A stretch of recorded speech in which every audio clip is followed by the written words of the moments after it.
Hello, this is an informational video on how to register to vote while you're in Santa Clara County Jail. This video has been developed in collaboration by the Santa Clara County Office of Women's Policy, Division of Equity and Social Justice, along with our Commission on the Status of Women, League of Women Voters, and the Office of the Registrar of Voters. I would like to also thank the Office of the County of Santa Clara Sheriffs for having worked with us to get this informational video into all the jails in Santa Clara County because we cannot come to you right now due to the pandemic. I'm going to turn it over to our speakers now. I'm Natalie, and I'm the Outreach Coordinator for Santa Clara County Register of Voters. I'm Shay Franco-Clausen, Chair of the Commission on the Status of Women here in Santa Clara County. I'm Kathy, Co-Chair of Voter Services for the League of Women Voters of Palo Alto.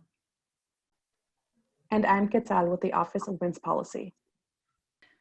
The League of Women Voters exists to spread democracy by registering and educating voters and protecting the right to vote. We've been around for 100 years since women first got the right to vote, and we are nonpartisan.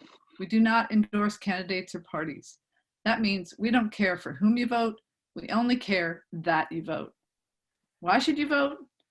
Watch this short video. You say vote. If someone says, democracy is a sham, those people don't speak for me, the system is rigged. You say vote. Someone says, well, it doesn't make a difference. This state is red, that state's blue, this thing's already a lock. You say vote. Someone says, hey, I'm making a statement by not voting. And then you say, well, I can't hear it. This is not about the White House. This is about your house. If you're not registered to vote, you can't sit on a jury. You can't choose your mayor. You can't choose your city council. You can't even choose your district attorney. You can't decide which measures will help your family and community and which will put them at risk. This government was designed to be changed. You can either make that change or you can take what little they give you. Democracy is not a sham. It's a job. It's our job. And it took too goddamn long to get it, to just let it slide. You say vote because there are people who still don't want you to. Your vote matters. In our democracy, everyone has a voice, and our vote is our voice. If we don't vote, we are silent, and our silence means others' voices are counted more than ours.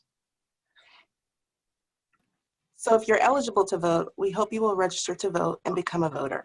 Who's eligible? If you're 18 years old on election day and a citizen of the United States, you have the right to vote unless you have been declared mentally incompetent by a court, or you are currently in a state or federal prison for the conviction of a felony. Remember, our vote is a fundamental right and cannot be taken away easily. So we must exercise it and protect it. So you still have the precious right to vote, even if you're in county jail or serving a misdemeanor sentence, even if you're in county jail because jail time is a condition of probation, even if you're in county jail awaiting trial, even if you are serving a felony jail sentence in county jail. And after you're released from jail, you still have the right to vote if you're on probation, on mandatory supervision, on post-release community supervision, on federal supervised release, or if you are a person with a juvenile wardship adjudication. If you are unsure about your eligibility to vote, talk to a rehabilitation officer in your jail. As this slide shows, if you are convicted of a felony that carries a state or federal sentence and you are serving time in county jail, you do not currently have the right to vote.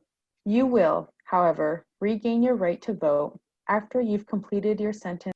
Just remember to re-register to vote at that time.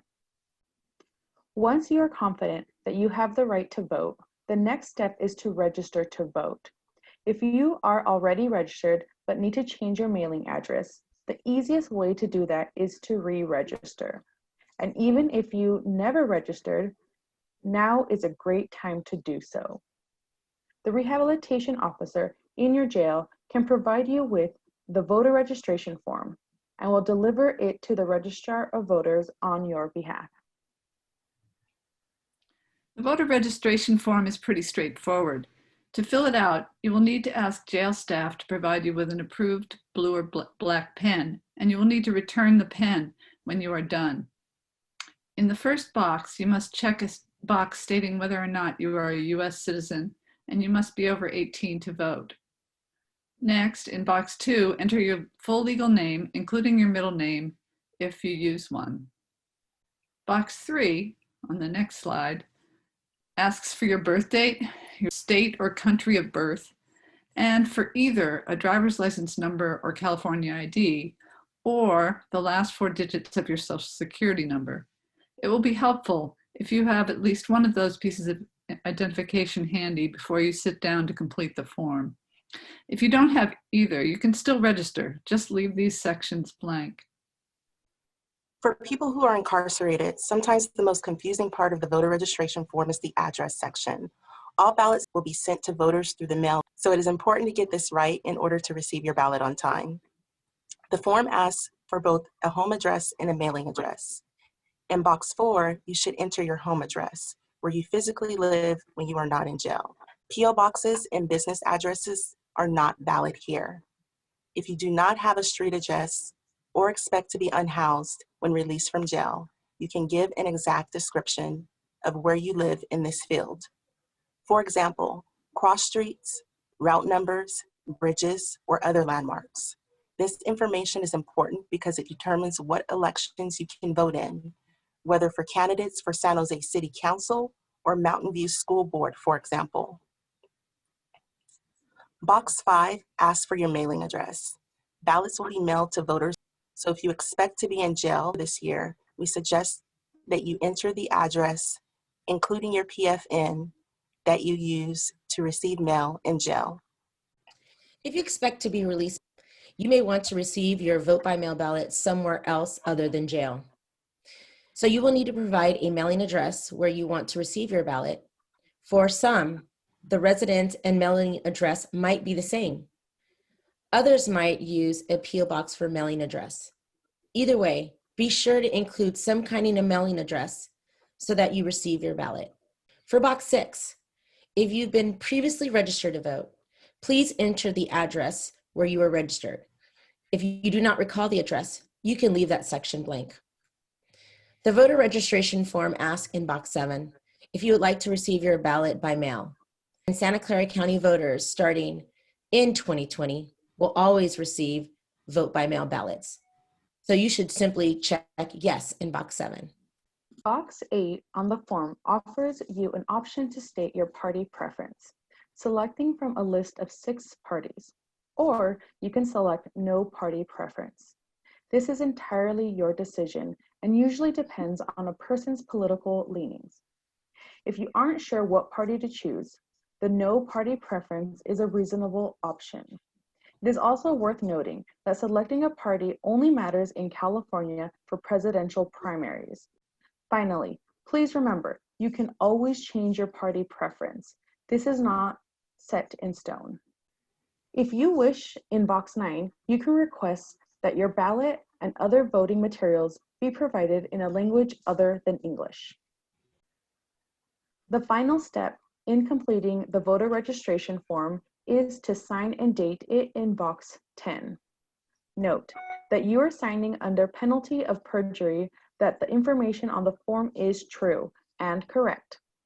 Then tear off the tab at the bottom of the form and keep it as a receipt. After you've completed the form, give it to a rehabilitation officer at the jail who will make sure it is returned to the registrar's office. Congratulations on taking this important step towards becoming a registered voter. You can vote anytime after the ballots are received at the facility, and the jail deputies distribute the ballots to inmates. You will need a jail-approved blue or black ink pen to use when filling out the ballot, and deputies will provide these at appropriate times. To vote, Make your selections on your ballot using blue or black ink.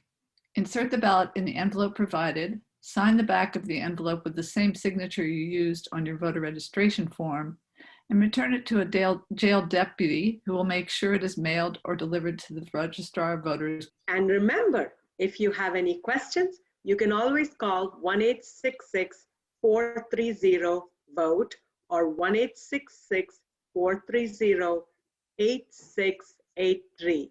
Thank you.